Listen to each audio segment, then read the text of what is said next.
Ouais. C'est bon. C'est bon. Allons-y, nous sommes en direct, je crois, n'est-ce pas Arthur ? Bonsoir à tous, bienvenue dans Quelle Comédie, l'émission sur l'actualité de la comédie française. Je suis Béline Dola et vous êtes Éric Ruff. Bonsoir Béline. Administrateur général, Éric Genovese, vous êtes sociétaire de la comédie française. Bonsoir. Et Denis Podalides, vous êtes également sociétaire. Merci de votre présence à tous les trois. Nous accueillons ce soir exceptionnellement une équipe de télévision de TF1, donc je les salue également puisqu'ils sont en train de nous filmer, donc finalement ils sont très présents. Donc voilà. Et puis bonsoir à vous Arthur Lenoir qui réalisait cette émission. Alors Éric Ruff, je m'adresse à vous puisque vous êtes l'administrateur. Avant de rentrer dans le vif du sujet, puisque nous parlerons ce soir entre autres de Tartuffe ou l'imposteur, de Molière, que vous montez dans le cadre de la Comédie d'automne et du programme de théâtre à la table, qui, je crois, Arthur, vous m'arrêtez si je me trompe, marche très fort, puisque nous comptons déjà plus de 520 000 spectateurs sur ce programme. Ce serait bien, Éric, que nous fassions un point sur la situation. La réouverture des théâtres est légèrement décalée, des théâtres et des lieux de culture. Oui, je suis désolée de vous l'apprendre, Denis. Nous n'avons aucune certitude sur la date de reprise. Les discussions seront à nouveau ouvertes à partir du 7 janvier. Vous commencez à être rodé sur l'organisation, la réorganisation, la réorganisation de la vie de ce théâtre. Je commence à être érodé. Érodé aussi, oui. Cette litanie est creusante quand même. On trouve les solutions, évidemment, et c'est vrai que construire dans un sens, déconstruire, reconstruire, on finit par en prendre l'habitude, mais je trouve ça de plus en plus difficile de ne pas... Alors on a la chance de travailler ensemble et de pouvoir se voir et de temps en temps de tomber le masque. Certaines fois nous sommes filmés, mais le reste du temps on est masqué, on travaille, mais tout ça est un peu fatigant. Donc nous étions au Théâtre Marigny et puis... Oui, parce que je précise quand même que de façon concomitante à cette crise du Covid et ses dommages collatéraux... Il y a les travaux. Voilà, oui. La comédie française est en travaux. Les travaux essentiels pour les cintres, effectivement. Donc, nous allons rentrer dans nos murs en février et je crois qu'il y a une date de revoyure, je crois, le 7 janvier. On a parlé d'un 20 janvier pour des réouvertures. Alors, ça n'a pas été précisé, les salles, mais en tout cas, la les cafés, les restaurants, etc. Au ministère du tutelle. Donc, je crois qu'il est... Comme on parlait de certitude ou de confort. En tout cas, je me projette plutôt au tout début février, quand nous rentrerons dans nos pénates, ici à la salle Richelieu, pour reprendre notre activité. Et en attendant, l'activité de la Comédie d'automne continue. Et puis, nous avons abouti, cette semaine, aboutissent pas mal de spectacles dont les répétitions sont finies maintenant. Quelle comédie, Serge Bagdasarian et Marina Hans, et puis Rose Martin sur Hansel et Gretel, et Léna Bréban sur Sans famille. Ces 3 spectacles sont finis, ils sont prêts. Donc nous les reprendrons, je vais les reporter dans un an parce que maintenant on commence à répéter les spectacles suivants. Donc je ne veux pas les remplacer les uns par les autres. Ceux-ci, on arrivera à les reprendre et puis on fait un pari sur l'avenir et Simon Delétang va commencer les répétitions d'Anne Néanty de Sarah Kane, Géraldine Martineau va commencer les répétitions de La Dame de la Mer. Donc en fait on répète beaucoup. Il va y avoir le début travaille bientôt. Dans cette maison. On répète tous les spectacles, même ceux qui vont être les 2 créations, en tout cas celle de la Cerizay, Clément Rivier-Léger pour la salle Richelieu. Et puis on continue le théâtre à la table, tout ce que nous avions commencé. On espère, le Proust va continuer. On lit La Recherche du temps perdu. On aimerait beaucoup ne pas finir. On aimerait beaucoup avorter cette chose-là. Ça avance bien. 1 an et demi. Oui, Denis, vous allez y passer, non, c'est ça ? Jeudi, là, oui, je recommence. Moi aussi, je recommence mardi. Alors, je rappelle le principe... récidivistes, ils l'ont fait. Ah oui, on a déjà fait. Du mardi au vendredi, tous les jours à 19h en direct, un acteur de la troupe lit une partie de La Recherche du temps perdu de Proust. L'idée étant qu'on n'arrive pas jusqu'au bout, c'est ça. On préférerait ne plus en avoir le temps, tellement on se préparerait pour la représentation de 20h30. Voilà ce qu'on aimerait. Qu'est-ce qui est le plus difficile pour l'instant ? C'est les finances, les gens, la troupe, le personnel de la Comédie Française qui avance, qui s'arrête, qui avance, qui s'arrête. Ce sont les attentes du public qui sont fortes et le public ne comprend pas toujours pourquoi il ne peut pas venir.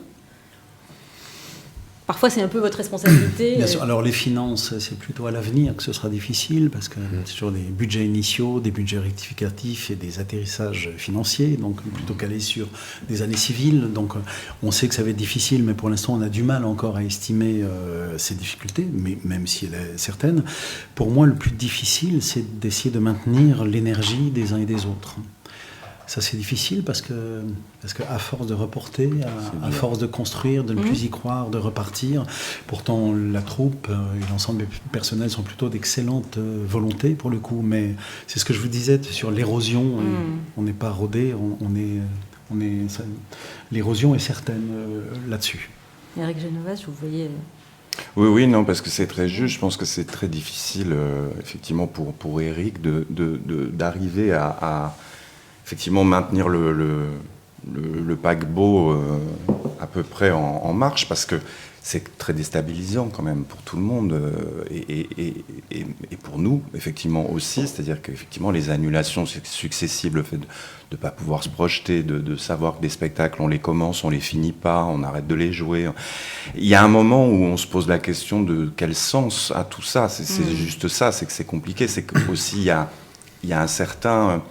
Et c'est un peu ça, je dirais, qui est peut-être le plus difficile, c'est le timing qui est propre, en fait, au métier qu'on fait. C'est que c'est pas un métier... Alors, c'est très difficile à expliquer parce que souvent, les spectateurs ne le savent pas. Mais il y a, par exemple, dans un temps de répétition, il y a un timing. Et ce timing-là, sitôt qu'il est bousculé...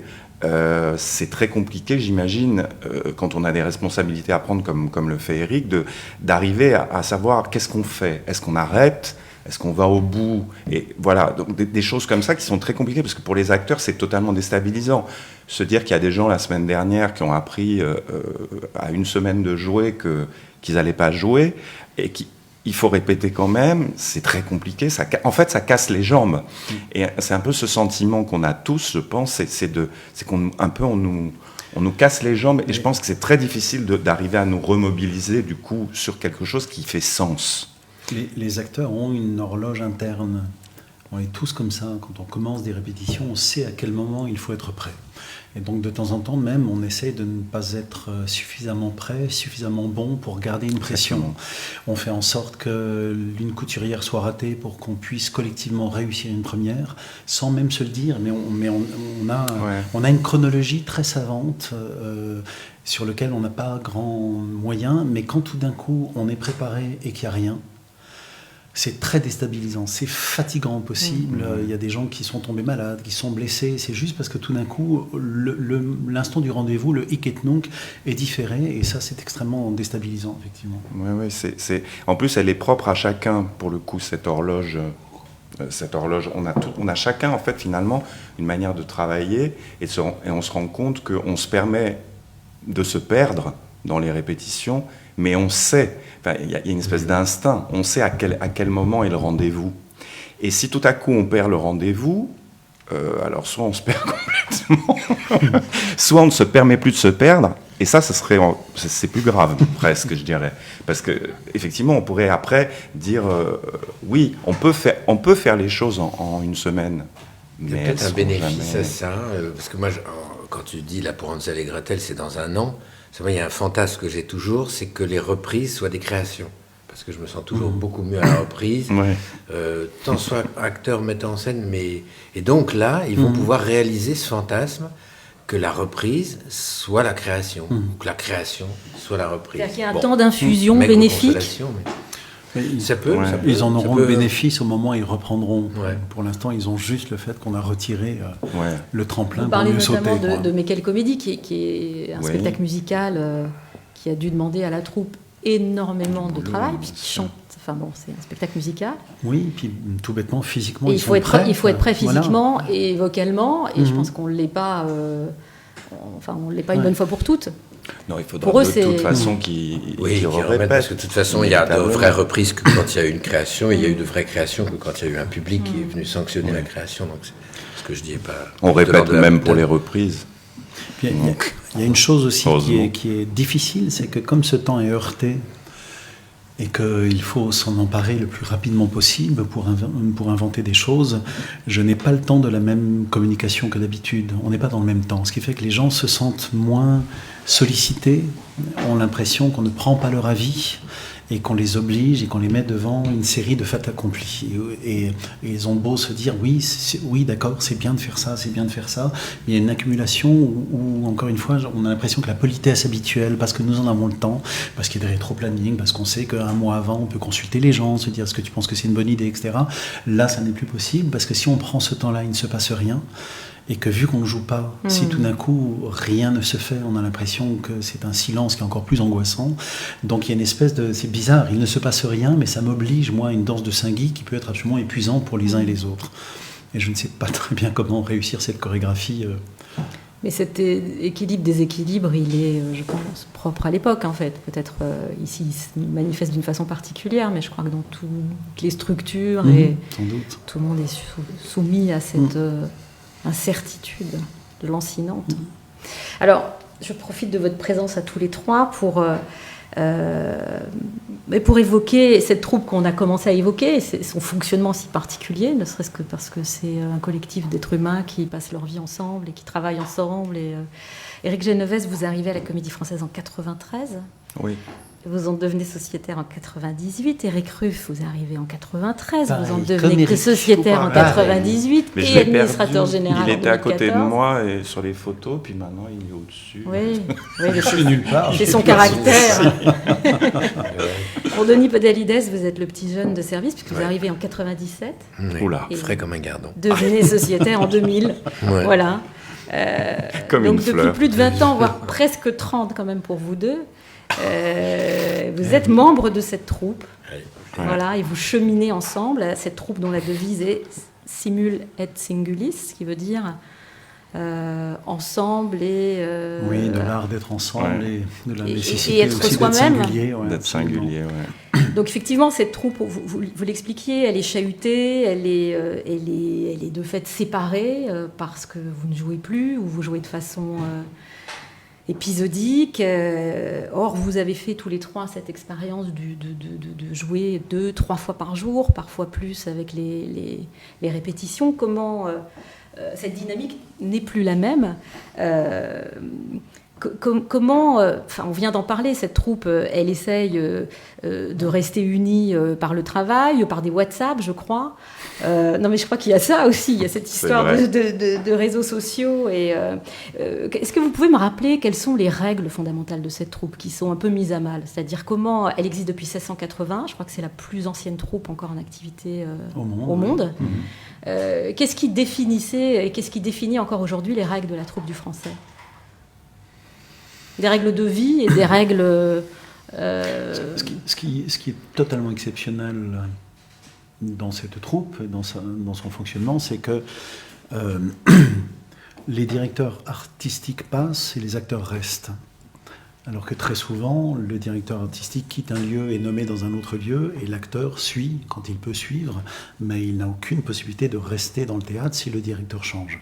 Tandis que là, en fait, les acteurs sont là, j'allais dire depuis toujours, parce que depuis 1680, les sociétaires ont travaillé les uns avec les autres jusqu'à, on est bientôt à 540. Ouais, pas loin. Ouais. 540 sociétaires. Il y a plus. Enfin, moi, je trouve que ça me semble pas... Ah ouais, ça, ça quand même. Non, 540. Non, c'est pas... Non, ça fait bien, ça fait peu. Ça fait peu, effectivement. Entre 1680, moi, je me disais que quand j'étais 505e, Lagrange, j'avais l'impression qu'il me tendait la main. Quoi, que l'arche était finalement pas si...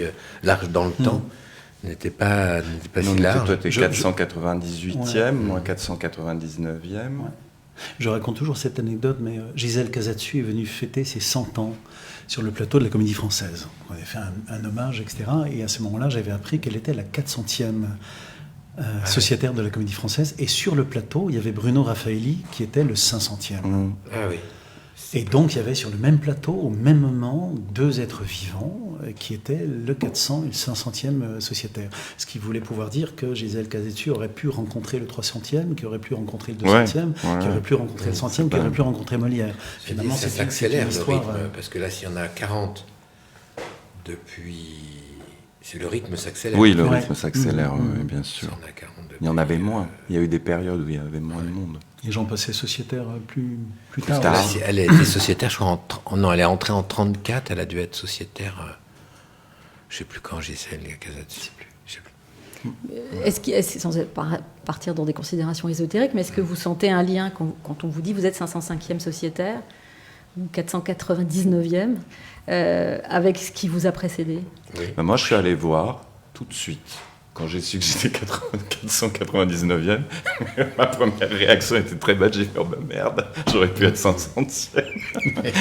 Et en fait, je suis allé voir et quand je suis arrivé à la bibliothèque, j'ai vu que 399e c'était Jean de Bucourt et 299 Sarah Bernard. J'ai dit ah oh, oui, non c'est bon. 289 Sarah Bernard. Ouais, du coup, Sarah Bernard, j'ai toujours considéré que c'était ma copine. Pour moi, c'est il y a une filiation en fait. Je me dis que c'est 200 avant moi. Je me dis c'est drôle. Je sais pas, il y a un truc qui est. Denis, vous dites oui. Oui, non, parce que moi je me rappelle une chose que j'ai faite, c'était d'identifier tous les acteurs dont les tableaux étaient accrochés dans les escaliers. Et de chercher qui étaient ces acteurs. Ça m'avait beaucoup touché. Découvrir que Préville, par exemple, c'est l'étage des accessoires, c'était un très grand acteur comique et qui avait apporté dans le jeu d'acteur une délicatesse particulière qui l'avait éloigné d'un jeu purement farcesque. Et il a eu... Et donc j'ai redécouvert toute la gloire de Préville et ça ouvre. Chacun de ces noms, c'est un livre en fait. Il y a une légende associée à ça. Il y a des tragédies, des comédies, etc. Et je me rappelle, j'avais écrit un texte qui était publié dans la revue quand je suis entré et qui disait si on n'est pas un peu honoré soi-même en lisant les noms de Préville, tout ça, eh ben je pense j'avais écrit ça peut-être assez maladroitement. On restera peut-être pas très longtemps. Et je m'étais fait tomber dessus, voire presque casser la gueule, par un pensionnaire qui pensait être visé par cette phrase. Et je m'étais dit, il avait eu un ton assez menaçant, je me rappelle, dans une soirée où je l'ai rencontré complètement par hasard. Et j'avais absolument pas écrit ce texte en pensant à lui, mais pas une seconde. Je l'avais écrit dans l'enchantement, ça s'appelait l'enchantement académique, l'enchantement d'entrer comme pensionnaire et de rejoindre comme ça cette troupe. Mais l'histoire m'a donné raison. Il n'est pas resté si longtemps. Qu'est-ce qui fait qu'on rentre à la Comédie Française quand on est un jeune artiste? En fait, on vous appelle. Et on peut dire non, on peut se dire... Ah oui, bien sûr, on peut dire non. Mais c'est ça là où je représente un engagement ouais. réel, une responsabilité vis-à-vis de la troupe, vis-à-vis de l'institution. On s'en rend finalement compte. La responsabilité, je pense qu'on s'en rend compte avec le temps, davantage, je dirais. Au départ, on pense simplement... moi, je me disais au départ, il faut juste que je sois au niveau, quoi, parce que quand même, c'est pas rien. Et effectivement, j'étais extrêmement très honoré. Enfin, c'est vrai, je me disais, rentrer à la Comédie Française, c'est pas rien. Ça n'arrive pas à tout le monde. Voilà. Après, avec le temps, arrive effectivement l'histoire de cette troupe et de finalement ce qu'on a reçu et ce qu'on voudrait léguer après. Ah, on veut laisser quelque chose. En tout cas, laisser...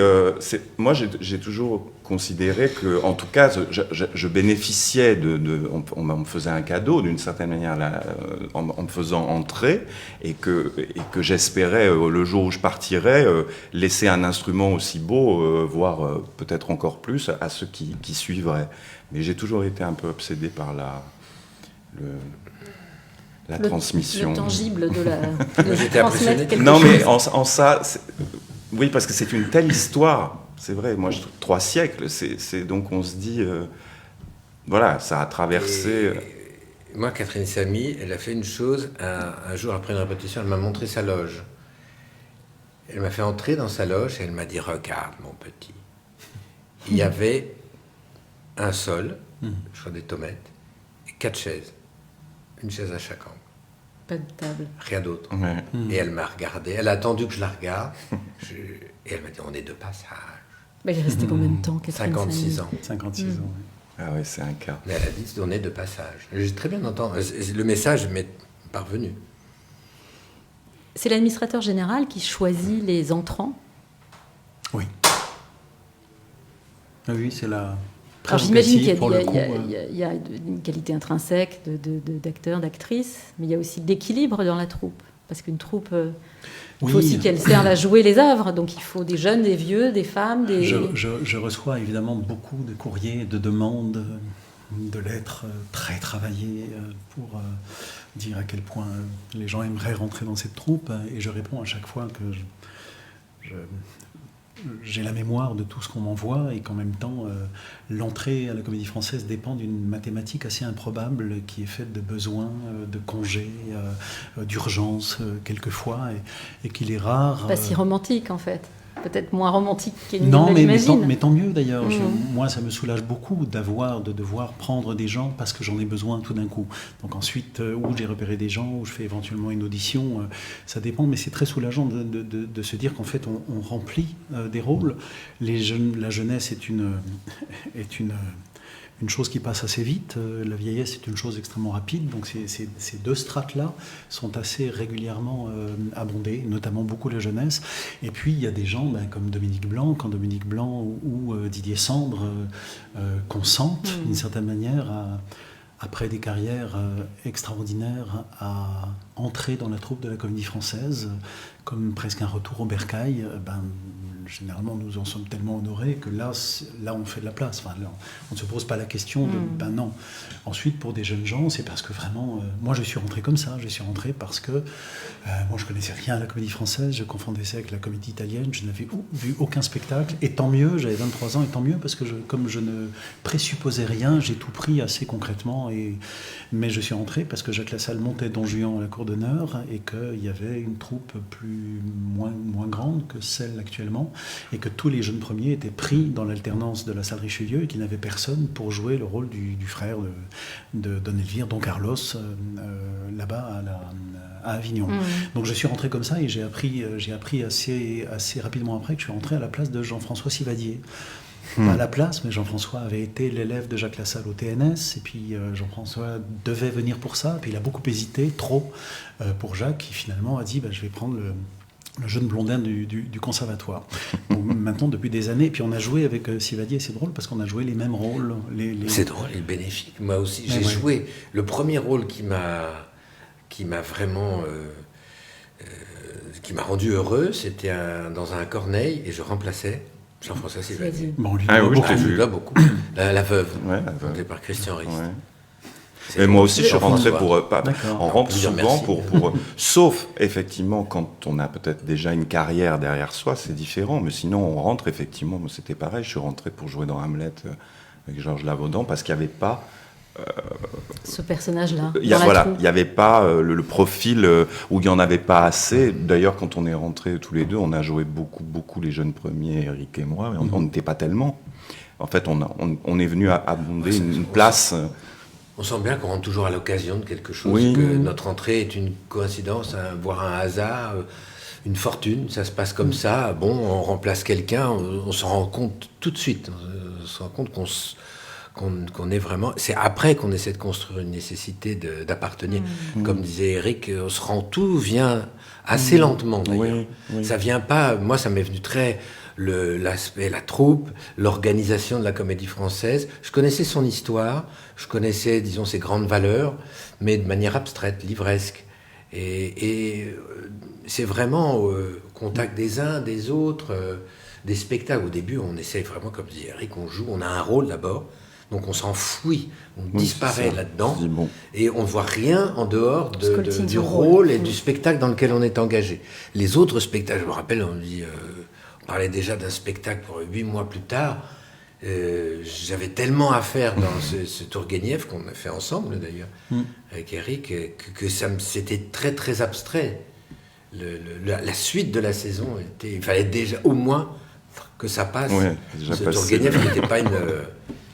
C'est ensuite que vous avez compris que vous auriez 2-3 pièces à faire parfois par jour et que... Oui, il y a un espèce d'emballement. Et après, la responsabilité, c'est aussi toute l'histoire de la troupe avec le temps. Bon, après, on a été nommé sociétaire. Au départ, il y a l'aspect, honorifique du titre. Et puis après, il y a l'aspect aussi de tout ce que ça engendre en tant que... Quelle est la responsabilité d'un sociétaire ? Par exemple, de faire partie de temps en temps des comités d'administration, c'est une charge, c'est une responsabilité assez grande. Voilà, et puis je pense aussi, d'une certaine manière, puis d'accompagner aussi ceux qui arrivent. Voilà, puis on se responsabilise, j'ai envie de dire. Il y a une doyenne aussi, un doyen, enfin en l'occurrence une doyenne en ce moment, Claude Mathieu, qui n'est pas la personne la plus âgée de la troupe, contrairement à ce qu'on pense. Le doyen est la personne qui a le plus d'ancienneté. Ça fait partie de son rôle d'accueillir les gens, d'encadrer la troupe. Chaque sociétaire porte une voix collégiale. C'est le simul et singulis. Chaque sociétaire est un acteur à part entière qui est casté pour ses qualités propres, pour lesquelles ses défauts de temps en temps sont des qualités géniales en scène et inversement. C'est lui qu'on choisit et en même temps, il est représentant du simul. Donc il se doit de porter une communauté de pensée, de destin. C'est la seule troupe de France. Donc assez régulièrement, les gens ne comprennent pas à quoi elle sert, pensent que ce modèle est obsolète alors qu'il est exemplaire.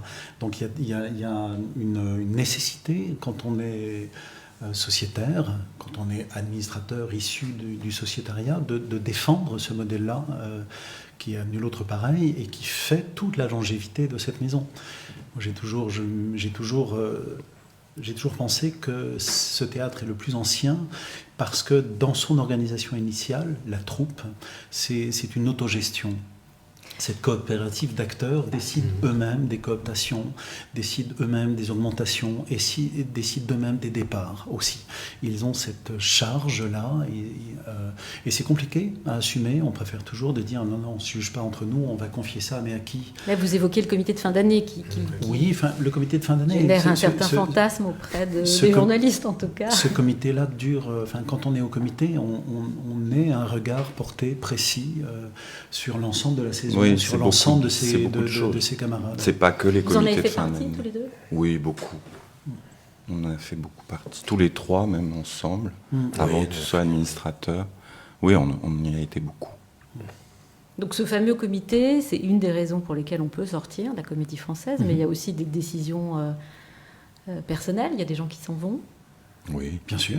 Et puis il y a ceux qui restent. Et puis il y a majoritairement des portraits absolument magnifiques. Des louanges, des augmentations, des saluts cordiaux, voilà, c'est la majorité des choses. Et puis il y a effectivement des départs, mais la troupe est un muscle. Finalement, qu'est-ce qui fait que les grandes aventures collectives de promotion, ça dure 10 ans, 15 ans, 20 ans, pas plus ? Parce que comme au départ, rien n'est organisé, quand on est en génération, en strate de génération, au moment où tout d'un coup ça ne marche plus, comment on dit à quelqu'un « tu n'es plus là » ? Même si tu es là, ça fait longtemps que tu es parti. Comment on arrive à organiser cette chose-là ? La personne va vous répondre, mais pourquoi tu me dis ça et de quel droit tu me dis ça ? À la Comédie Française, c'est organisé d'une façon extrêmement démocratique, extrêmement juste, parce que ce comité d'administration tourne tout le temps. Et donc, dans cette autogestion, il y a une irrigation constante. Ce qui fait que nous, à l'âge que nous avons, par exemple, nous avons absolument, si jamais on se retrouve au comité entre nous, finalement, on a joué dans les mêmes spectacles, on a eu les mêmes profs, on a un petit peu les mêmes sentiments, voilà, et on a besoin que des jeunes sociétaires, tout d'un coup, nous réveillent et nous racontent... Avec leur regard. Voilà, avec leur regard à eux, qui n'est pas le nôtre. Donc on a toujours besoin... Absolument. C'est là où c'est magnifique, je dirais, que l'aspect justement de cette troupe. Je disais, il y a une responsabilité, mais moi, ce que je trouve merveilleux, c'est finalement que c'est ce simul, c'est que et être simuli, c'est que aussi on regarde beaucoup les autres, mais c'est très beau d'être regardé aussi par les autres et par les plus jeunes notamment. Je trouve que ça apprend énormément. Dans le travail, c'est ça qui est merveilleux. C'est tout à coup... moi, je suis toujours extrêmement curieux de savoir ce que pensent... je travaille autant avec les gens qui sont plus âgés qu'avec les gens plus jeunes. J'adore la pertinence de leur regard, c'est extrêmement important.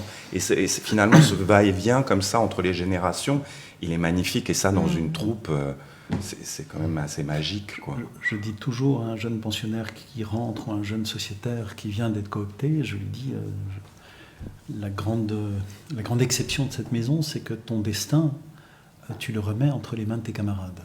C'est eux qui vont faire ta carrière. C'est pas moi, c'est pas l'administrateur, parce que l'administrateur il change, tes camarades vont rester, et tu es entre les mains de gens extrêmement empathiques, extrêmement attentionnés, mais surtout de grands acteurs.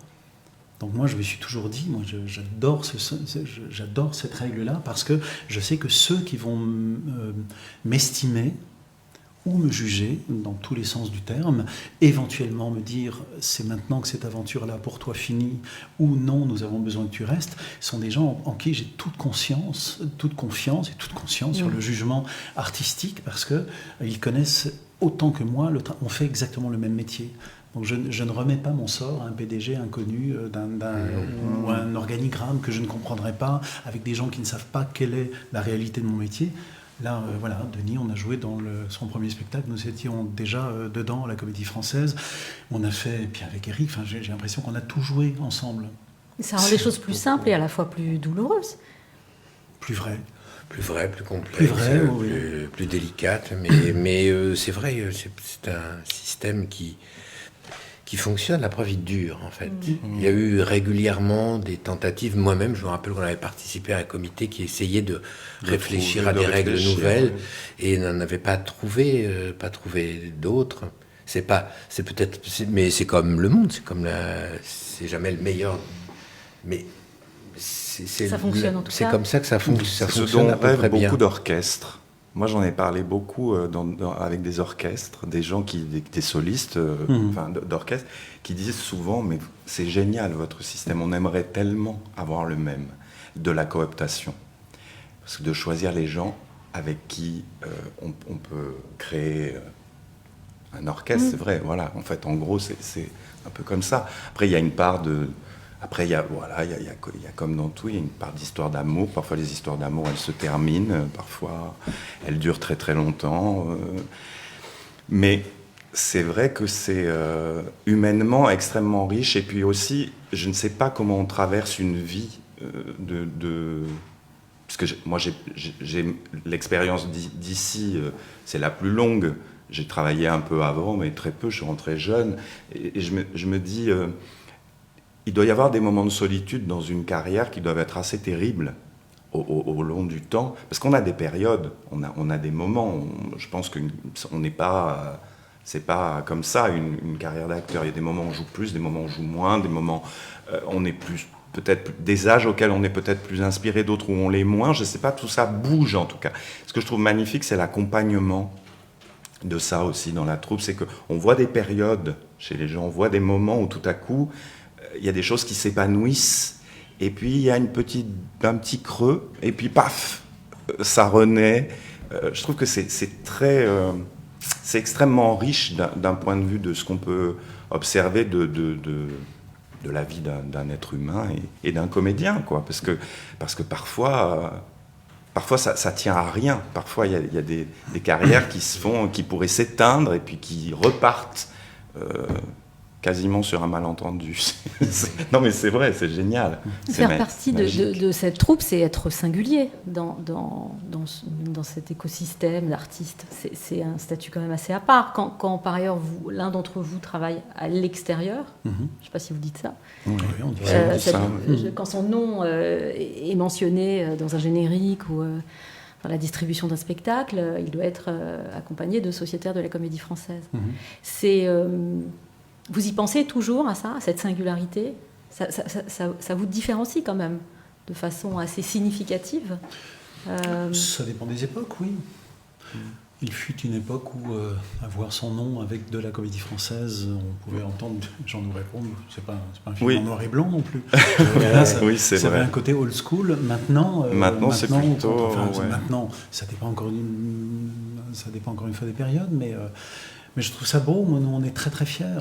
Dès qu'on va voir un film et on voit au générique des gens de la Comédie Française, on se dit c'est super parce que c'est nos compagnons de route et en même temps ils font des carrières insulaires comme ça magnifiques. Denis, vous avez une carrière insulaire. Sacré. Et magnifique. Je ne voulais pas le dire, je suis un peu pudique, mais avec une gestion de l'agenda qui peut être complexe. Et pourtant, vous êtes toujours là. Oui. C'est le répertoire et l'alternance, les deux fameuses l'alternance, notions qui font qu'on ne peut pas s'en passer. Moi, je trouve que l'alternance, c'est vraiment extraordinaire. C'est la chose la plus belle qui soit. Jouer une pièce en série, on a tout acteur qui joue pendant 6 mois la même pièce tous les jours. Il y a un moment où le métier lui paraît même stupide, laborieux. Moi, j'ai jamais ressenti, en jouant en alternance, j'ai jamais éprouvé ça. J'ai éprouvé de la fatigue, j'ai éprouvé parfois mais un principe de régénération constant. Et aussi la pratique des répertoires différents, voire contradictoires, avec parfois les mêmes partenaires. Alors ça, c'est un plaisir absolu, et je trouve que c'est naturel au métier d'acteur. On devrait, en fait, j'allais dire, ça devrait être tout le temps comme ça. Avant, je crois que les troupes fonctionnaient comme ça. Ils jouaient plusieurs pièces. C'est très naturel en même temps. On a plusieurs pièces. Quand on sent qu'il y en a une qui flanche un peu, on joue celle-là. Et puis le lendemain, comme on a joué une comédie, on va jouer une tragédie. Il y a eu des époques où les acteurs ici se battaient pour que les comédies, les tragédies soient aussi le week-end. Mais c'est parce qu'il y a une sorte de chose naturelle dans le temps, d'alterner comme ça. Donc c'est un principe qu'on ne trouve nulle part, il me semble, en France. Personne ne joue en alternance. C'est génial. L'alternance, elle est double, en fait. Oui, on peut être 2 sur un rôle. On peut être 2 sur un rôle et jouer dans plusieurs spectacles. On passe de la prose au vers, de la tragédie à la comédie, de la comédie musicale à un spectacle pour jeune public. Même quand on joue un seul spectacle, moi je trouve ça assez magique, le fait de jouer par exemple 3 fois dans la semaine. Il y a quelque chose d'un travail c'est extraordinaire sur le travail sur le présent, qui est quand même un travail capital dans l'art de l'acteur, d'être toujours au présent. Je trouve que ça aide. Ça, on est très aidé par cette chose-là, qui est qu'à chaque fois, finalement, d'avoir cette petite chose qu'on n'a pas joué depuis 3-4 jours. C'est pas pareil que quand on joue tous les jours. Il y a une petite façon comme ça d'être là au moment où... Et alors de jouer 2 pièces dans la même journée ou 3, c'est pareil. C'est un exercice de présent qui est extraordinaire. Et souvent, on n'a pas joué depuis 15 jours aussi. Et à l'extérieur, si vous n'avez pas joué depuis 15 jours, vous faites des raccords. À la Comédie Française, vous n'avez pas le temps de faire des raccords. Parce que chaque acteur est déjà requis sur autre chose. Donc chacun se raccorde lui-même et puis on remet au feu de la représentation toute cette énergie. Et là, on est totalement présent. On ne peut pas être usé, c'est pas possible. Et il y a une chose dont on ne parle pas assez, mais c'est le compagnonnage, qui ne veut pas forcément dire l'amitié, mais l'habitude de travailler ensemble. Le travail à la table, ce qu'on fait, ça va très vite parce qu'on est en totale confiance. On a les mêmes outils, on parle la même langue, on sait très exactement comment dire les choses à l'un ou à l'autre, parce qu'on se connaît comme notre poche. Donc c'est d'une rapidité très, très grande, cette chose-là. On peut aller très vite. On a fait, Valéria Brunei-Tedeschi avait tourné Les Trois Sœurs, qui est un très beau film, voilà, pour Arte. Et en regardant le film, j'avais été extrêmement touché avec la troupe de la Comédie Française, avec le générique qui avait joué le spectacle d'Alain Françon. Et en voyant le film, j'avais été bouleversé par ça, pas tant parce que c'était un très beau film, il l'est, etc., mais parce que le regard des uns sur les autres, lorsqu'il s'agit d'histoires de famille comme chez Tchekhov, il y avait un supplément d'âme extraordinaire. Et je m'étais dit, c'est marrant, parce que chaque rôle, on pourrait trouver un acteur meilleur. Il y a toujours des acteurs meilleurs, mais ce regard-là, porté les uns sur les autres, ça, tu ne peux pas le trouver. Ça ne s'invente pas. C'est vraiment quelque chose qui s'éprouve entre nous tout le temps. Et même d'ailleurs... Il y a cette chose-là, j'ai eu la chance d'être avec Michel Duchossois sur le Phèdre, et je ne l'avais pas rencontré à la Comédie Française. Et nous étions 2 de la Comédie Française dans une distribution, et immédiatement, par réflexe, on s'est mis l'un à côté de l'autre, et on se savait déjà. C'est pavlovien. Ah ouais, on se savait déjà. Et effectivement, dès que l'un disait quelque chose, dans une production on savait qu'on on n'avait pas du tout le même âge, mais on avait totalement la même éducation, je dois vous dire ça, la même pensée sur les choses. Vous vous reconnaissez entre vous? Alors, il y a le répertoire aussi. Le répertoire qui est un élément important. Vous êtes fonctionnaire d'État, vous défendez un répertoire, vous jouez pour un public, et ce répertoire, vous l'alimentez tout autant que vous le défendez, puisqu'il ne s'agit pas de s'arrêter aux pièces canoniques qui sont rentrées il y a quelques siècles. Il s'agit de l'alimenter avec de nouveaux textes, de faire des paris sur... Mais en même temps, ce répertoire-là canonique, on doit le représenter, parce que les générations changent, et qu'elles ont besoin de la voir. Et surtout, la chance qu'on a, je trouve, à la Comédie Française, c'est ça, c'est que ce répertoire à la canonique, quand vous le montez à l'extérieur, on vous demande absolument d'avoir une pensée singulière dessus, quelque chose. On ne monte pas, je sais pas, Rubelas sans vous dire, mais pourquoi tu veux monter Rubelas ? Tandis qu'à la Comédie Française, monter Rubelas, c'est normal. Donc, d'une certaine manière, on arrive à une lecture beaucoup plus franche, beaucoup plus claire, pas embourbée dans « mais qu'est-ce que j'en pense moi, qu'est-ce que je dois prouver », etc. Et ça, je trouve que pas embourbée dans une interprétation contemporaine ou autre. En tout cas, l'obligation de devoir en dire quelque chose. De temps en temps, on a la simple politesse de devoir le présenter. Et quelquefois, ça donne aussi les meilleurs spectacles parce qu'ils sont dans une haute discrétion. Je ne sais pas comment dire ça. Alors là, franchement, transition toute trouvée parce que nous allons parler de Tartuffe. De Tartuffe. Parce que Tartuffe, pour le coup, c'est une pièce à laquelle on prête un certain nombre de choses. C'est une pièce qui est difficile de considérer pour ce qu'elle est, c'est-à-dire un texte et voilà, une pièce de théâtre. Elle est considérée pour des tas d'autres choses, pour ses accents politiques. C'est sans doute le personnage, on en parlait la semaine dernière avec Thierry Ancis qui jouait Arnolphe dans l'École des femmes au Théâtre à la Table cette semaine. C'est le personnage que Molière ne sauve pas, sans doute le seul. Et c'est une pièce, dites-vous, qui n'est pas si facile à monter. Et vous la montez cette semaine, vous jouez Tartuffe. Vous la montez. En tout cas, vous le travaillez, vous la travaillez pour le présenter. Vous avez 5 jours. On la pose sur la table. Vous voulez rappeler le dispositif du théâtre à la table pour qu'on saisisse bien Non, mais on s'est vu aujourd'hui. La précarité, la difficulté du travail. On a découvert le travail, on n'a pas découvert la pièce, mais on s'est découvert entre nous dans le générique aujourd'hui. On a travaillé, et puis on va travailler demain, puis mercredi, puis jeudi, et puis vendredi, on va le tourner dans des conditions directes. Avec ce que ça veut dire de maîtrise déjà du texte, ce que ça veut dire de se rattraper aux branches quand même, de pouvoir déjà jouer. Et on aime toujours cette étape-là parce que très souvent la notion du jeu à la table est beaucoup plus grande que quand on se lève et qu'on doit interpréter. Quand on doit interpréter, tout le théâtre arrive et finalement le théâtre de temps en temps nous construit, mais de temps en temps il nous empêche aussi. De même que écouter un texte quand il y a un costume et un décor, on l'écoute d'une manière très différente. Tandis que là, dans l'impersonnel absolu, dans l'indistinct d'une table qui est toujours la même, quelle que soit l'époque, une table n'a pas d'âge, quelqu'un habillé comme nous le sommes n'ont pas d'âge non plus, et ce qui fait que le texte se fait entendre avec, je trouve, une acuité assez grande. Et puis alors là, le truc, et ça c'est totalement la Comédie Française, non seulement on se connaît très bien, parce qu'on a tous beaucoup joué ensemble, mis à part 2 académiciens qui arrivent et qui joue Marianne. Qu'on convie à la table, voilà. Valère et Marianne. Voilà, Clémentine et Antoine. Et Éric a joué la mise en scène de Marcel Besonnay, il a joué Tartuffe, il jouait avec Clotilde Bézère qui avait remplacé Florence Viala. Voilà, Didier Sandre a joué Cléante, je crois, avec chez Vitesse. Vous avez joué Cléante, Denis ? Je l'ai joué, non, je l'ai repris. Il l'a repris. Il l'a repris justement avec Didier Sand, qui là, dans la mise en scène de Galine Staïev, jouait Orgon. Et moi, j'ai joué il y a assez longtemps Damis dans une mise en scène non signée. Non signée. Donc, ce qui est drôle, c'est qu'autour de la table, en fait, on a tous un savoir de cette pièce-là, mais pas de la même mise en scène, totalement différentes. Et pas forcément du même personnage. Si dans mon cas c'est le même. Non, Éric il a joué Damis, mais il dirige. Mais sinon aussi, ils ont. En fait, Clotilde a joué Elmire, donc Didier qui l'a joué aussi. Non, alors Anna a joué. Alors qu'elle jouait Marianne. Qui, pardon, Anna Czerwinka.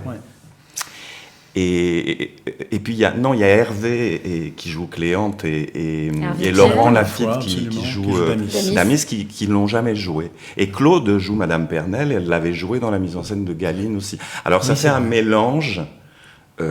C'est étonnant, et avec les indications d'Éric aujourd'hui, moi je me rendais compte, je me dis mais je me rappelle plus de rien, j'arrêtais pas de bafouiller parce que mais c'est génial de revenir sur un texte comme ça des années après, parce qu'en l'occurrence C'est gratuit. Moi, ça fait 15 ans. C'est-à-dire que ce qu'on tente de relever ne veut pas dire tout d'un coup un décor, ne veut pas dire une construction qui va tout d'un coup se minéraliser dans une chose très... Là, finalement, aujourd'hui, on s'est reposé les bonnes questions sur Tartuffe, à savoir, Eric m'a appris des choses que je ne savais pas, à savoir que le Tartuffe... oui, l'image le Tartuffe Rubicon avec des petits doigts gras, avec du gras de poulet est une des acceptions du rôle, mais on sait aussi que Jean-Luc Boutet, notamment, l'a joué un peu plus comme l'invité de Théorème de Pasolini, comme quelqu'un qui arrive tout d'un coup et qui fait miroir aux gens, et qu'en fait il ne fait rien, il ne fait qu'être le prétexte au délitement d'une famille qui est déjà totalement explosée.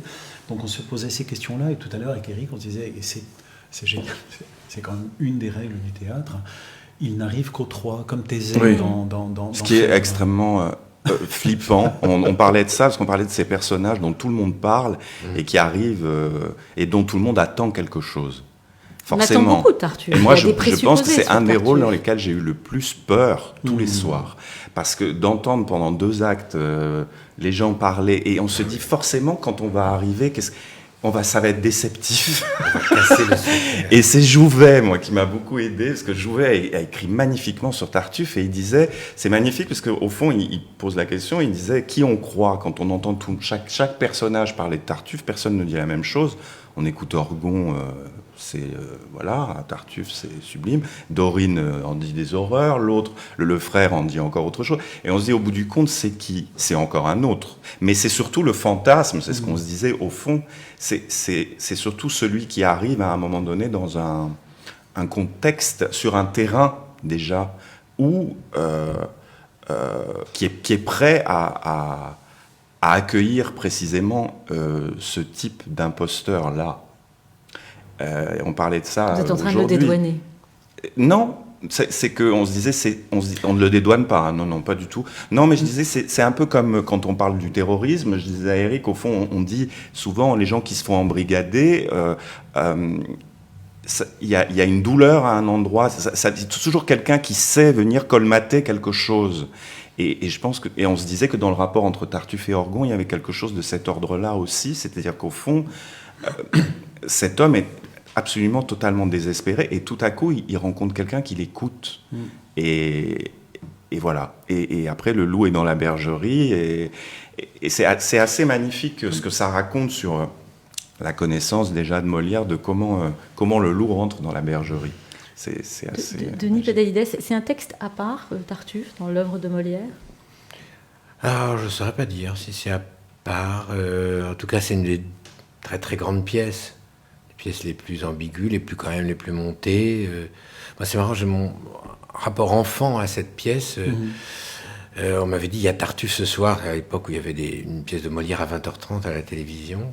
Et c'était Tartuffe, et on m'avait dit, j'ai vu les adultes se regarder en disant... Ça va être dur pour lui, là, il va peut-être avoir du mal.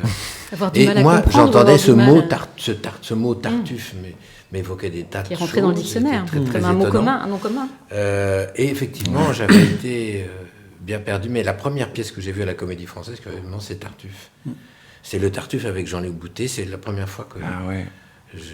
Bizarrement, on ne peut pas citer une immense mise en scène de Tartuffe, comme si cette pièce-là, tellement complexe... Il y a celle de Planchon, qui a fait pendant longtemps, qui a été la référence. Très symboliste, elle a des images, je pense qu'on la reverrait aujourd'hui. Mais je pense qu'on est tous trop jeunes pour l'avoir vue.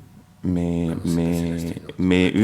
il y a cette mise en scène là où oui, alors justement où on disait c'est le premier qui l'a fait jouer à un acteur plutôt séduisant. Moi j'ai toujours entendu ça, et en fait on se rend compte que c'est totalement faux, parce que quand je suis allé voir moi dans les archives, je vais beaucoup dans les archives des fois regarder pour essayer, je me suis rendu compte que cette dualité sur Tartuffe, ce qu'Éric disait tout à l'heure, elle existe depuis la création, c'est-à-dire qu'il y a toujours eu des acteurs a priori plutôt d'un type comique, on va dire, qui le joue monstrueux, qui le jouait, et dans la veine, on va dire, celui qui a marqué beaucoup, c'est Fernand Ledoux, des acteurs comme ça, et un peu, et puis un peu rond, et puis d'un autre côté, il y a toujours eu les acteurs qu'on disait nobles, qui étaient ceux qui jouaient la tragédie, les contes Almaviva, et ceux-là aussi, Alors quand on regarde dans l'histoire, dans les archives de la Comédie Française, on voit que c'est une mise en scène une mise en scène l'autre. C'est assez curieux de voir que finalement ce personnage aussi, d'ailleurs, dans les interprétations du rôle. a toujours posé cette question finalement En fait, la représentation de Tartuffe, elle est très vaste, au fond. Tout à l'heure, on travaillait la scène de « Que fait là votre main Je tâte votre étoffe, si on est moelleux, etc. » Tout ce truc-là. Donc c'est très si jamais on devait choisir un acteur pour faire ça, et que je demandais à Eric d'avoir des cheveux très gras, de se mettre du rouge à lèvres et de bailler un petit peu, de faire quelque chose comme ça, on qualifierait immédiatement la scène. Et le fait qu'on n'ait pas du tout à qualifier la scène, on la lit simplement, la déclaration d'amour de Tartuffe est exceptionnelle. C'est sublime. Très bon. C'est-à-dire on a tendance à ne pas la lire, à ne pas l'entendre, parce qu'on se dit ce mec est débectant, donc forcément il n'est pas sincère.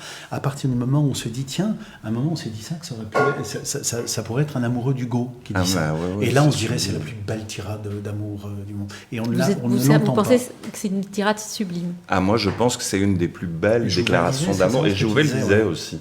C'est une des plus belles déclarations d'amour. Effectivement, on se disait... Et Clotilde, qui va venir, elle disait, quand même, c'est vrai que quand on l'entend, probablement qu'elle aimerait bien qu'Orgon sache lui parler de cette manière-là, ce qui n'est probablement pas le cas. Il a un art de la parole magnifique. Il la compare à la Vierge. Il y a quelque chose qui est... Bon, après, ça dévie. Mais en tout cas, il y a une vraie beauté, et puis une beauté de l'alexandrin, pour le coup, là, dans ces moments-là, qui est... Mais il faut bien qu'il y ait une raison, finalement. C'est ça qui est intéressant aussi, c'est qu'il faut bien qu'Elmire... c'est quand même un grand combat, c'est Elmire qui le met à bas, quand même. Et donc il faut qu'il y ait une raison il faut quand même que le type n'étant quand même vraiment pas un imbécile, il se passe quelque chose quand même, moi je suppose. Il se passe vraiment quelque chose avec... Pourquoi elle? Parce que je ne pense pas qu'il se laisserait avoir comme il se laisse avoir avec forcément avec scène, une autre. Vous aviez vu ça comment s'appelle ce grand metteur en scène suisse qui est mort Benoît Besson. Vous l'aviez vu, cet article? Moi, je ne l'ai pas vu. Alors, c'est Hervé qui en a parlé aujourd'hui. Il avait fait le choix. Orgon était formidable. Orgon ramassait tout. C'est très drôle. C'est Roger Gindely qui le jouait. Et il avait fait le choix d'un Tartuffe qui était joué par cet acteur qui s'appelait Jean-Pierre Gault, je sais pas si... complètement ectoplasmique. Mais alors, totalement ectoplasmique, rectotono, enfin sans aucune grâce, sans aucun charme. Alors ça fonctionnait un peu au début, et après c'était piégeant, c'était un vrai piège. Ça marchait pas. Pense que le parti pris était très très fort, mais moi je m'étais rendu compte, je m'étais dit c'est intéressant qu'il le fasse, parce que nous ne voyons pas du tout ce que Orgon projette en lui. Et intéressant de le faire. Le type vraiment... Oui, c'est ça, c'est vraiment la question de comment, du donc, regard de l'autre. Par exemple, toute la déclaration, donc c'était un monstre, donc elle était dans la répulsion. Et curieusement, ça bloquait. Et le truc qui était assez étonnant, c'était le Deus Ex Machina, et c'est pas du tout évident.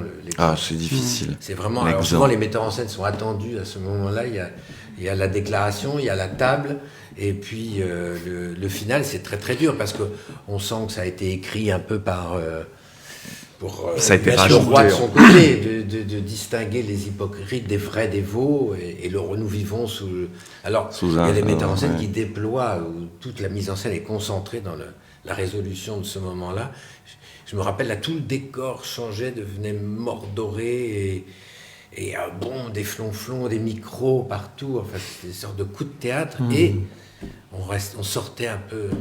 Mais c'est il y a eu une version algérienne de Mnouchkine, qui était très magnifique. Oui, qui a été aussi... Moi, je ne l'ai pas vue non plus, malheureusement, mais on en a beaucoup parlé, parce qu'effectivement, sur la question... du fanatisme, parce que là, bien sûr. C'est vrai quand on les hommes, bien sûr. Elle l'a vraiment utilisé pour son côté politique. Elle a cristallisé les vices de l'époque. Mais il y est, de toute façon. Il y a une tentation quand même forte, non, d'aller du côté du contemporain avec une pièce comme celle-là. Ou alors on est ici, on est à l'aise avec le texte. La tentation, elle est du fait qu'on a 50 mises en scène dans la tête et qu'il faut faire quelque chose. C'est ce que disait Eric tout à l'heure. On est en dehors. Je fais un Tartuffe, il faut absolument que mon Tartuffe, il ait l'air pas l'air de celui d'il y a 3 ans. Mais on pense... Donc ça, souvent, ça ça biaise un peu le problème. Moi, je suis pas tout à fait... D'abord, je pense jamais qu'une version contemporaine, c'est un choix de mise en scène vraiment fort. Aujourd'hui, les transpositions, on en a vu, ça dure depuis le début du XXe siècle, les transpositions. Donc, qu'on ne dise pas que c'est une forme contemporaine de faire ça. C'est un cliché de mise académique. en scène qui est très académique aussi, qui est tout à fait académique. Donc, c'est pas parce qu'on se dit, vous savez, je vais le faire en contemporain, les gars. Ah oui, non, Que le là, problème n'est pas on a envie de dire, résolu, bon, ça suffit pas. Mais le projet, c'est quoi? Quel est le projet? Ça, ce n'est pas un projet en soi.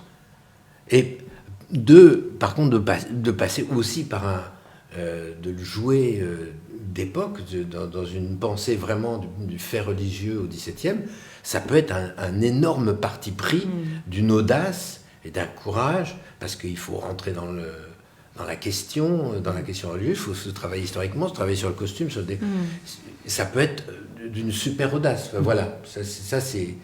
Souvent, quand ça s'arrête à la transposition, vraiment, rien n'est fait. C'est aussi la manière dont on revisite aussi l'époque qui est importante, finalement. C'est aussi parce que on peut tomber peut très vite tomber dans le truc carton-pâte où on se dit tout de suite, ah bah non, alors là c'est rédhibitoire. Donc c'est là où c'est compliqué, c'est qu'il faut aussi raviver... donc il y a une part d'intemporalité, de toute façon, tout le temps maintenant.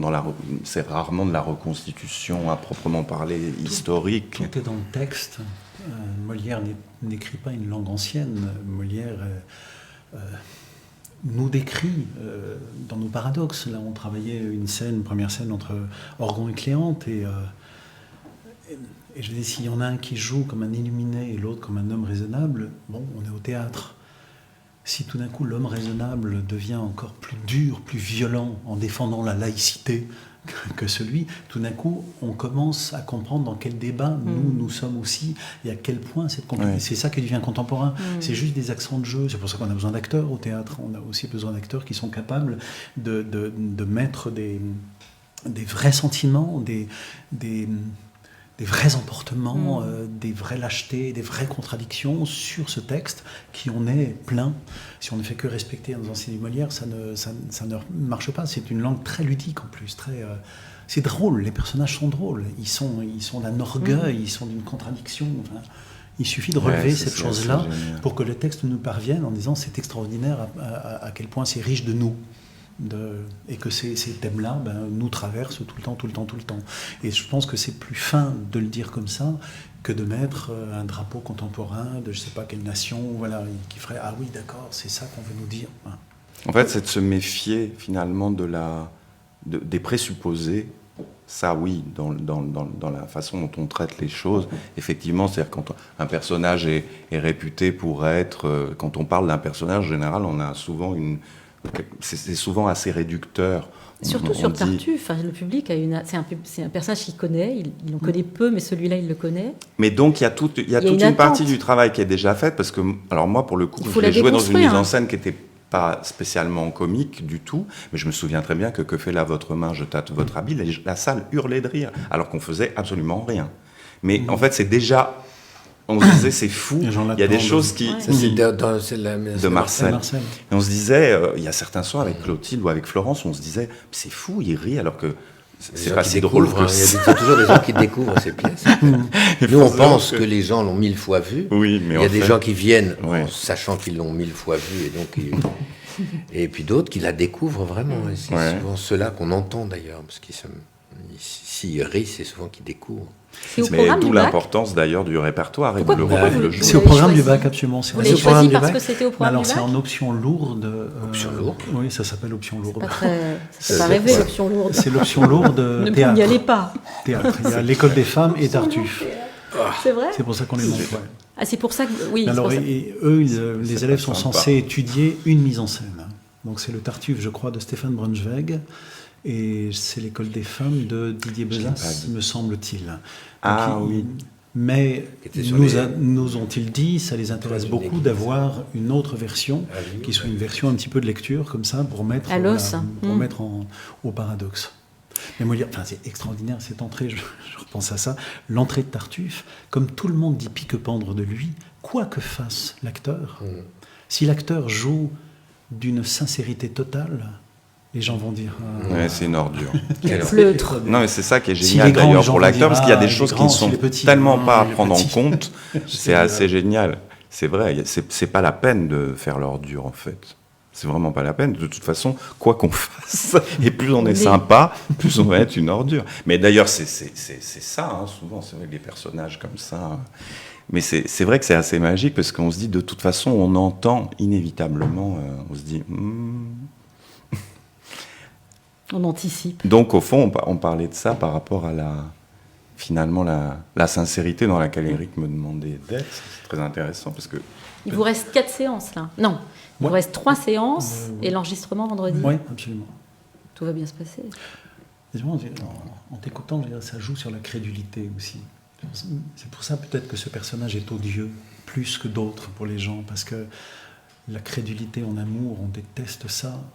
La crédulité en religion est immédiatement désignée, alors que la crédulité au théâtre, on l'aime bien. On aime bien croire, on aime bien rire.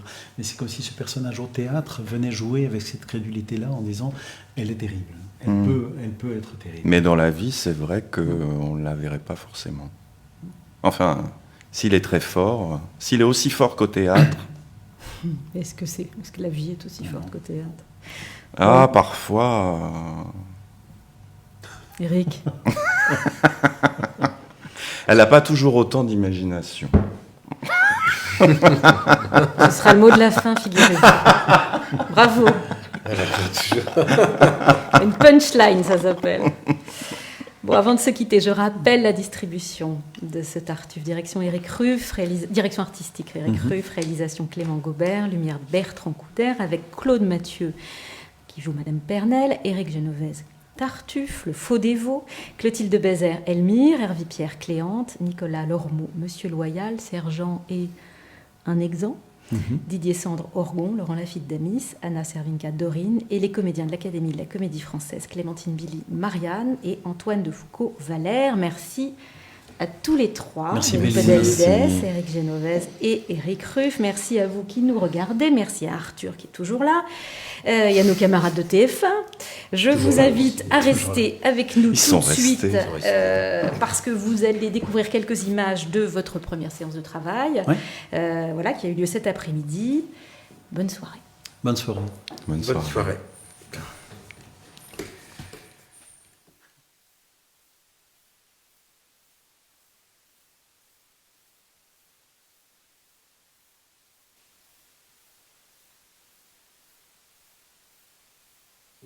Vous savez, j'imagine, le casting? Oui. Oui, on a reçu un... Voilà. On a reçu un mail. Mes enfants, je ne les connais pas. Tu ne les connais pas? Oui, absolument. Je ne les ai jamais C'est vus. Il y en a un qui connaît. Clémentine et Antoine. Il y en a une que j'ai vue dans Sois belle et Chloé, tais-toi. oui, Clémentine je la était connais. dans Sois belle et tais-toi. Et... Le garçon, je ne le connais pas. Moi. Antoine, il joue Valère et ton fils, c'est Laurent Lafitte. Alors, vous dire que ce théâtre à la table va m'éviter d'avoir un point de vue sur la pièce, ce qui me ravit d'ailleurs. C'est toujours très compliqué avec Tartuffe de choisir. D'ailleurs, j'en ai à peine parlé avec un futur metteur en scène, et c'est toujours très compliqué cette chose-là, qui me demandait quelle était l'espèce de figure historique. Et je disais, il y en a plusieurs. Je crois qu'il y en a plusieurs. Il y a notamment le Tartuffe presque rabelaisien, avec des petits doigts de pape et du jus de poulet partout. Fernand Ledoux. Rubicon à la Fernand Ledoux, absolument. Et puis, depuis quelque temps, et je crois depuis d'ailleurs, est-ce que... Oh, salut Clotilde! Mais en fait, tu sais, j'ai regardé, parce que moi j'avais regardé à la bibliothèque ça. Et je me suis génial. rendu- Comme je n'avais pas mangé, j'ai pris le temps de... Mais bien sûr. Ah, mais génial, je ne t'espérais pas, génial. Si, je me suis dit... Depuis le 18e, en fait, il y a D'accord. sans arrêt une alternance entre des tartuffes. C'est pour ça que ça me faisait rire, parce qu'on dit toujours un jeune tartuffe, Oui, comme oui. si c'était une nouveauté. C'est pas du tout une nouveauté. D'abord, le créateur, c'était Ducroisy, qui avait 24 ans. Ouais. Et puis Ah, oui. en plus, j'avais regardé dans la T'as liste plus du à tout la l'âge du rôle. bibliothèque. Non, j'ai plus du tout l'âge du rôle. J'ai regardé à la bibliothèque, c'est toujours une alternance entre des acteurs a priori, on va dire, dans la veine comiques, tu vois, des acteurs ronds, comiques, machin, et des acteurs nobles qui jouaient ça a toujours été en miroir, comme quoi je pense que le problème, la question en fait ne s'est jamais réglée. Non, ça n'a jamais été tranché, je pense, et chaque metteur en scène... Parce qu'il y a toujours cette tentation d'en faire une sorte d'hôte de théorème de Pasolini. Nous, c'est ça. Richard Fontana qui jouait Tartuffe quand je jouais Cléante, oui. C'était un peu ça. Ouais. Et j'imagine aussi que Jean-Luc devait être cette figure glaçante et fascinante, Jean-Luc Boutet, Moi, je l'ai vu, ça. ici à la Comédie Française. Donc là, on n'a pas choisi. Oui. Non. Là, je suis entre... Tu veux faire dans le trou. Neutre. Ça, j'en ai vu un. Alors ça, j'en ai vu un étonnant, neutre, qu'avait monté Sauvel, où c'était d'ailleurs Cazares qui jouait Madame Planel, et c'était Marcon qui jouait Tartuffe, et il le jouait complètement à plat. Mais à plat. C'est comme une... Ah oui. C'est-à-dire qu'au fond, c'était très étrange. Et qu'est-ce que tu vas faire, toi? Je ne sais pas. Je pourrais. Tu pourras, c'est bien. Vous avez retrouvé toutes vos marques. Qui avait fait un monstre. Ah oui. Ouais. Qui, Vincent? Un visage complètement déformé. Benoît Besson. Ah, Benoît Besson. Encore une fois, ce travail à la table nous permet justement cette chose-là, d'atteindre un degré de lecture où on n'a pas forcément besoin de signer une option, une autre, etc. Et ça peut être assez heureux de temps en temps de rester dans cet indistinct. J'ai prévu avec Laurence 2-3 petites choses. Des costumes. Non, surtout, si. Nicolas qui fait Monsieur Loyal et l'exemple. Je voudrais juste que Nicolas, on va voir. Il faut qu'on le voit à l'avance. Je voudrais juste que Nicolas ait une perruque Louis XIV, juste ça. Et que nous, évidemment, qu'on ne change rien, aucun costume, absolument rien. Vous faites comme vous voulez, comme d'habitude. Il est bien comme ça. J'ai fait un Toi, t'es en noir. fait, en me mettant en noir, je me suis dit, comme ça, je suis déjà... T'as même Oui, le masque. encore que... Moi, j'aimais bien, tu sais, ton pull avec les grosses mailles. Mais je crois que je l'ai... T'étais à poil? C'est des vieux Je souvenirs. crois que Oui, c'est des vieux souvenirs d'Assemblée Générale. Oui, mais je crois que j'ai plus. C'est heureux. C'est dommage, mais c'est heureux. dommage, mais c'est heureux.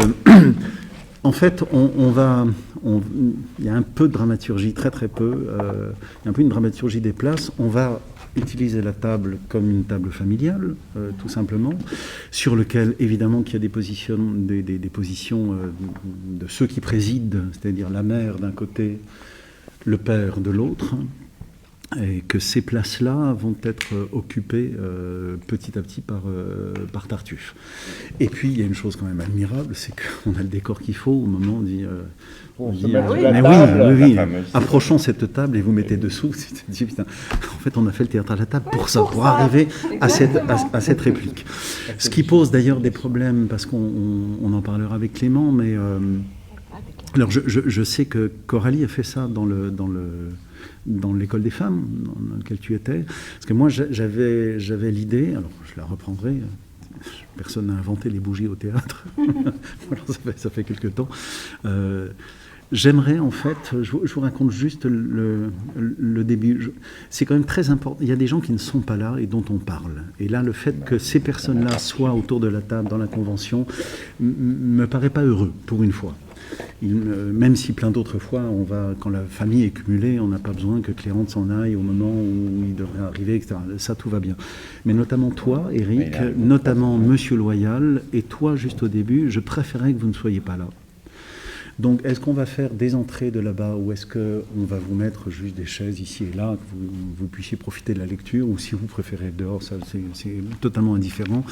Peut-être que Clément nous dira que cette porte-là fait du bruit, enfin voilà, on va voir cette chose-là. Mais j'aimerais, pour résoudre la chose, et puis j'ai pas flipote aussi, tout simplement, j'aimerais qu'au début, parce que ce que je lis, moi, toujours dans cette pièce, et on va essayer de le trouver, ça peut nous donner une bête indication de jeu, j'ai l'impression que cette famille n'est pas une famille espagnole un petit peu chaude comme ça, et brûlante dans les rapports. J'ai vraiment l'impression qu'on assiste à une sorte de festaine où on assiste au moment de la réputation d'un fils, au moment voilà, à l'acmé absolu, au moment où la famille craque et elle se fissure. Et que de même qu'on dirait une espèce de truc où tu fais chier avec un pot de confiture que tu n'arrives pas à ouvrir, tu fais tous les efforts, puis tu te files à quelqu'un qui fait cloups, voilà, parce que c'est toi qui as fait tous les efforts. J'ai l'impression que Tartuffe est comme un coin dans une bûche, et il suffit de faire au dernier moment pour que tout éclate. Et cette bûche-là est la famille. Donc j'aimerais que sur les 2 premiers actes, avant de l'arrivée de Tartuffe, on soit dans une chaleur, pas méridionale, mais dans une violence, hein, dans une violence des rapports, mais ça peut être totalement tamisé, hein, mais qu'on soit vraiment dans les choses où les gens sont totalement excédés, au bord de la rupture, tout le temps, et que finalement, ça soit Tartuffe qui apporte un petit peu d'ordonnance, un petit peu de calme là-dedans, qui puisse poser les choses. Voilà, j'aimerais bien cette chose-là. Je rêve que, pour résoudre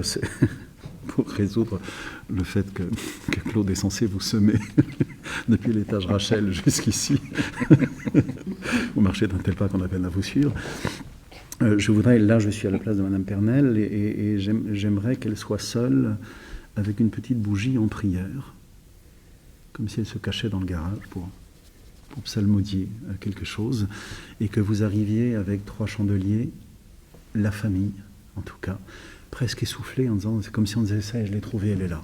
Comme si on vérifiait chez la grand-mère presque la santé mentale dans lequel elle est, en disant, mais enfin, c'est pas possible. Voilà, qu'on soit tous comme ça. Donc, qu'elle soit ici, qu'elle vous regarde dans un long flipote qu'on me laisse, comme si elle voulait continuer sa prière, que vous veniez vous asseoir là, autour de la table, comme on s'approche de quelqu'un pour essayer de regarder un petit peu si elle va bien.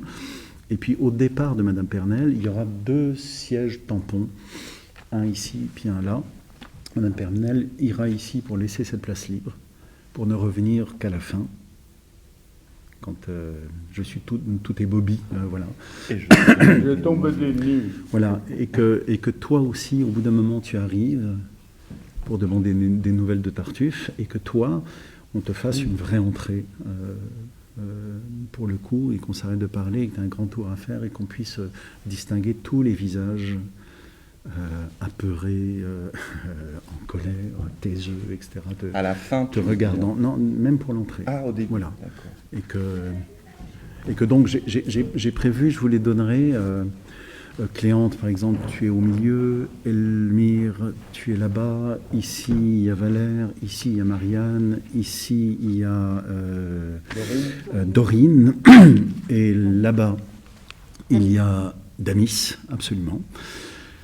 Et que petit à petit, dans la lecture, là, comme on va voir que des extraits, je ne peux pas vraiment vous le dire. Et alors, cette histoire de bougeoir, j'aime bien l'idée que...